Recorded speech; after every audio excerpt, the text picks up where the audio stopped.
আসসালামু আলাইকুম, সবাইকে স্বাগত জানাচ্ছি এখনকার আন্তর্জাতিক সংবাদে। প্রথমে এই সংবাদ শিরোনাম।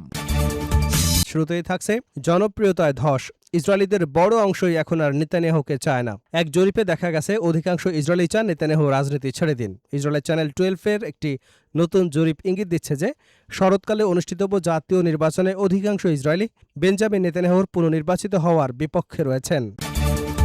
এবারে জানাবো নেতানিয়াহুর অলীক কল্পনার মূল্য দিচ্ছে তেল আবিব, ইসরায়েলের সাবেক প্রতিরক্ষামন্ত্রীর দাবি। ইসরায়েলের সাবেক প্রতিরক্ষামন্ত্রী মোশে ইয়ালন সতর্ক করে বলেছেন, চলমান যুদ্ধ দীর্ঘায়িত হওয়ায় দেশটি ক্রমেই বড় ধরনের ঝুঁকির মুখে পড়েছে। তিনি এজন্য প্রধানমন্ত্রী বেনিয়ামিন নেতানিয়াহু এবং তার সরকারকে দায়ী করেছেন। জানাবো বিক্ষোভে উত্তাল কাশ্মীর, নিহত 24। অর্থনৈতিক ও প্রশাসনিক সংস্কারের দাবিতে বিক্ষোভে উত্তাল হয়ে উঠেছে পাকিস্তানের অধিকৃত আজাদ কাশ্মীর। বিক্ষোভ দমনে বল প্রয়োগ করছে পুলিশ এবং নিরাপত্তা বাহিনী। গুলিতে ইতিমধ্যেই সেখানে প্রাণ হারিয়েছেন 24 জন। জানাবো লেবাননে সামরিক অভিযান চালিয়ে যেতে পারে ইসরায়েল। যুক্তরাষ্ট্র ও ইরানের মধ্যে যুদ্ধবিরতি চুক্তি হলেও লেবাননে সামরিক অভিযান অব্যাহত রাখতে পারে ইসরায়েল। মার্কিন গোয়েন্দা প্রতিবেদনের বরাত দিয়ে কথা জানিয়েছে মার্কিন কর্মকর্তারা। যদিও যুক্তরাষ্ট্র ইরান চুক্তিতে লেবাননে যুদ্ধবিরতির কথা স্পষ্টভাবে বলা হয়েছে।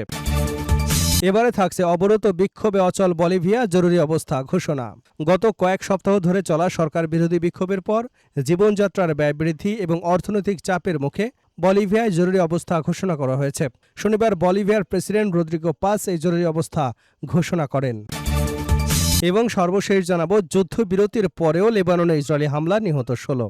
ইসরায়েল ও হিজবুল্লাহর মধ্যে সর্বশেষ যুদ্ধবিরতির ঘোষণার একদিন পরও দক্ষিণ লেবাননে ইসরায়েলি হামলা অব্যাহত রয়েছে। এসব হামলায় নিহতের সংখ্যা বেড়ে 16 জনে পৌঁছেছে বলে জানিয়েছে লেবাননের বেসামরিক প্রতিরক্ষা সংস্থা। এতক্ষণ শুনছিলেন সংবাদ শিরোনাম, এখন বিস্তারিত। তার আগে আপনি যদি ইরানের পক্ষে থাকেন তাহলে চ্যানেলটি সাবস্ক্রাইব করে ভিডিওতে একটি লাইক দিন আর কমেন্টসে লিখুন স্ট্যান্ড উইথ ইরান। জনপ্রিয়তায় ধস, ইসরায়েলিদের বড় অংশই এখন আর নেতানিয়াহুকে চায় না। ইসরায়েলি প্রধানমন্ত্রী বেঞ্জামিন নেতানিয়াহুর জনপ্রিয়তায় ধস নেমেছে। ইসরায়েলিদের বড় অংশই এখন আর নেতানিয়াহুকে চায় না।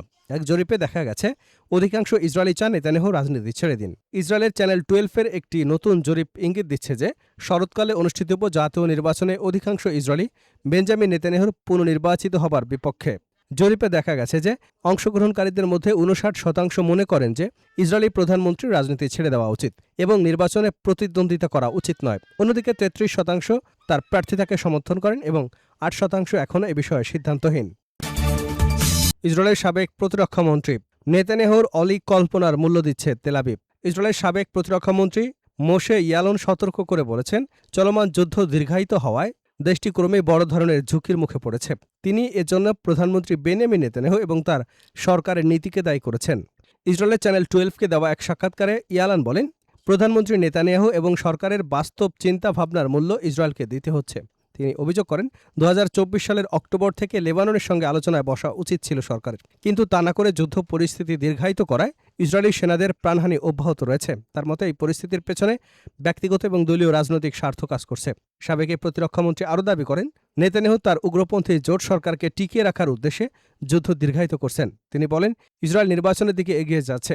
এরপরও যদি বর্তমান পরিস্থিতি অপরিবর্তিত থাকে তাহলে আমাদের আর কোনো রাষ্ট্রই অবশিষ্ট থাকবে না। বিক্ষোভে উত্তাল কাশ্মীর, নিহত 24। অর্থনৈতিক ও প্রশাসনিক সংস্কারের দাবিতে বিক্ষোভে উত্তাল হয়ে উঠেছে পাকিস্তানের অধিকৃত আজাদ কাশ্মীর। বিক্ষোভ দমনে বল প্রয়োগ করছে পুলিশ এবং নিরাপত্তা বাহিনী। গুলিতে ইতিমধ্যে সেখানে প্রাণ হারিয়েছেন 24 জন। শনিবার এএফপি, স্কাই নিউজ এবং রয়টার্সের পৃথক প্রতিবেদন থেকে জানা গেছে এ তথ্য। প্রতিবেদন অনুযায়ী 1947 সালে জম্মু কাশ্মীরের দুটি অঞ্চল দখল করে পাকিস্তান, আজাদ কাশ্মীর এবং গিলগিট বাল্টিস্তান। দুটি পাকিস্তানের কেন্দ্রশাসিত অঞ্চল এবং দুটিতেই প্রাদেশিক আইনসভা ও বিধানসভা রয়েছে। আজাদ কাশ্মীরের বিধানসভায় আসন সংখ্যা 45টি। সেই 45টি আসনের মধ্যে আবার 12টি আসন ভারতের জম্মু কাশ্মীর থেকে যাওয়া উদ্বাস্তুদের জন্য সংরক্ষিত।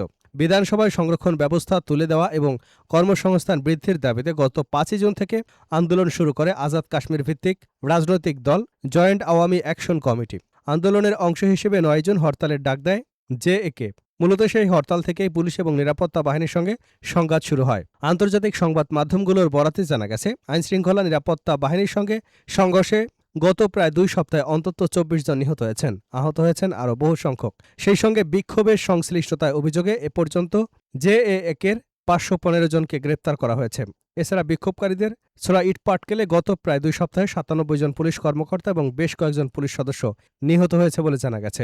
আজাদ কাশ্মীরের পুলিশ প্রধান লিয়াকত আলী মানিক এএফপিকে বলেছেন, বিক্ষোভের মূল কেন্দ্র এখন রাওয়ালকোট শহর। এই শহরটি আজাদ কাশ্মীরের রাজধানী মুজাফফরবাদ থেকে 100 কিলোমিটার দক্ষিণে। বিক্ষোভ নিয়ন্ত্রণে ইতিমধ্যেই কারফিউ জারি করেছে পুলিশ। শহরের মূল সড়কগুলো এবং ইন্টারনেট সংযোগ বন্ধ করে দেওয়া হয়েছে। ব্যাপক মাত্রায় সীমিত করা হয়েছে সংবাদ মাধ্যমের উপস্থিতিও। এদিকে বিক্ষোভ কারফিউয়ের কারণে কার্যত অচল হয়ে পড়েছে আজাদ কাশ্মীর। খাদ্য এবং নিত্য প্রয়োজনীয় পণ্যের সরবরাহ তীব্রভাবে বিঘ্নিত হচ্ছে। লেবাননে সামরিক অভিযান চালিয়ে যেতে পারে ইসরায়েল। যুক্তরাষ্ট্র এবং ইরানের মধ্যে যুদ্ধবিরতি চুক্তি হলেও লেবাননে সামরিক অভিযান অব্যাহত রাখতে পারে ইসরায়েল। মার্কিন গোয়েন্দা প্রতিবেদনের বরাত দিয়ে একথা জানিয়েছেন মার্কিন কর্মকর্তারা। যদিও যুক্তরাষ্ট্র ইরান চুক্তিতে লেবাননের যুদ্ধবিরতির কথা স্পষ্টভাবে বলা হয়েছে। নিউ ইয়র্ক টাইমসের এক প্রতিবেদনে বলা হয়, হিজবুলার বিরুদ্ধে অভিযান চালিয়ে যাওয়ার জন্য দেশের ভেতরে চাপের মধ্যে রয়েছেন ইসরায়েলের প্রধানমন্ত্রী নেতানিয়াহু। ইসরায়েল লেবাননের ইরান সমর্থিত শক্তিশালী মিলিশিয়া ও রাজনৈতিক গোষ্ঠী হিজবুল্লাহকে একটি গুরুতর হুমকি হিসেবে দেখে।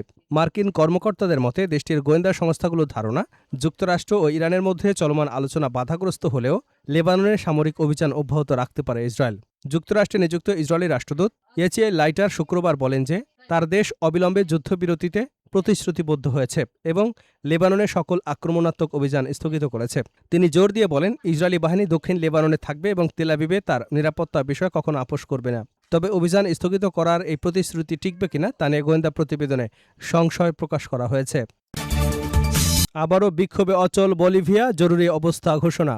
গত কয়েক সপ্তাহ ধরে চলা সরকার বিরোধী বিক্ষোভের পর জীবনযাত্রার ব্যয় বৃদ্ধি এবং অর্থনৈতিক চাপের মুখে বলিভিয়ায় জরুরি অবস্থা ঘোষণা করা হয়েছে। শনিবার বলিভিয়ার প্রেসিডেন্ট রদ্রিগো পাস এই জরুরি অবস্থা ঘোষণা করেন। সাবেক প্রেসিডেন্ট এভো মোরালেসের সমর্থকদের এই আন্দোলনে প্রেসিডেন্ট পাজের পদত্যাগ দাবি করা হচ্ছে। অবরোধের কারণে দেশের বিভিন্ন এলাকায় খাদ্য, জ্বালানি এবং চিকিৎসা সরবরাহ মারাত্মকভাবে ব্যাহত হয়েছে। প্রায় 50 দিন ধরে এসব অবরোধে দেশের অর্থনৈতিক কার্যক্রম প্রায় স্থবির হয়ে পড়েছে। জাতির উদ্দেশ্যে দেওয়া ভাষণে পাঁচ বলেন, আমি দেশের সড়কগুলো মুক্ত করতে জরুরি অবস্থা কার্যকর করবার নির্দেশ দিয়েছি। বলিভিয়ার জনগণ আর এমন অবরোধের জিম্মি হয়ে থাকতে পারে না, যা তাদের কাজ করা, পড়াশোনা, চিকিৎসা গ্রহণ, প্রয়োজনীয় জিনিস সংগ্রহ করা এবং পরিবারের জীবিকা নিশ্চিত করবার পথে বাধা সৃষ্টি করে। তিনি জানান, এই সিদ্ধান্তের মাধ্যমে সেনাবাহিনী এবং পুলিশকে আইনশৃঙ্খলা পুনরুদ্ধারে আরও কার্যকর ভূমিকা নেওয়ার সুযোগ দেওয়া হয়েছে। পাজ আরও বলেন, জরুরি অবস্থা ঘোষণার উদ্দেশ্য হল দেশে স্বাভাবিক পরিস্থিতি ফিরিয়ে আনা। তার মতে, সংগঠিত কিছু গোষ্ঠী সহিংসতা করে দেশকে অচল করে দেওয়ার চেষ্টা করছে। তিনি উল্লেখ করেন, এর আগের মাসে তিনি এমন একটি আইন স্বাক্ষর করেছিলেন যা অভ্যন্তরীণ পরিস্থিতিতে সেনাবাহিনীর হস্তক্ষেপের সুযোগ দেয়। তবে তিনি তখনই বলেছিলেন, আলোচনা ব্যর্থ হলে জরুরি অবস্থা হবে শেষ আশ্রয়। শনিবারের ভাষণে তিনি বলেন, সব ধরনের আলোচনা শেষ করার পর, যাদের বৈধ দাবি ছিল তাদের সঙ্গে সমঝোতায় পৌঁছানোর পর এবং যারা সহিংসতার মাধ্যমে বলিভিয়াকে অস্থিতিশীল করতে চেয়েছে তাদের চিহ্নিত করবার পরই আমরা পুরো দেশে জরুরি অবস্থা জারি করার সিদ্ধান্ত নিয়েছি। উল্লেখ্য, মধ্যপন্থী নেতা 5-7 মাস আগে ক্ষমতায় আসেন। তিনি প্রায় 2 দশক ধরে চলা বামপন্থী শাসনের অবসানের মাধ্যমে দেশের ইতিহাসে সবচেয়ে গুরুতর অর্থনৈতিক সংকটের সময় দায়িত্ব গ্রহণ করেন। তার নির্বাচনী বিজয়কে বলিভিয়ার রাজনৈতিক ইতিহাসে একটি বড় পরিবর্তন হিসেবে দেখা হয়, কারণ 2006 সাল থেকে দেশটি প্রায় একটানা বামপন্থী দল মুভমেন্টু সোশ্যালিজমের শাসনে ছিল। ক্ষমতা আসার পর থেকে পাস যুক্তরাষ্ট্রের সঙ্গে কূটনৈতিক সম্পর্ক উন্নয়নের চেষ্টা করেছেন, যা 2009 সাল থেকে শীতল অবস্থায় ছিল। সেপ্টেম্বর মাসে তিনি মার্কিন কর্মকর্তাদের সঙ্গে $1.5 বিলিয়ন একটি অর্থনৈতিক সহযোগিতার পরিকল্পনা প্রকাশ করেন, যার লক্ষ্য ছিল জ্বালানি সরবরাহ নিশ্চিত করা।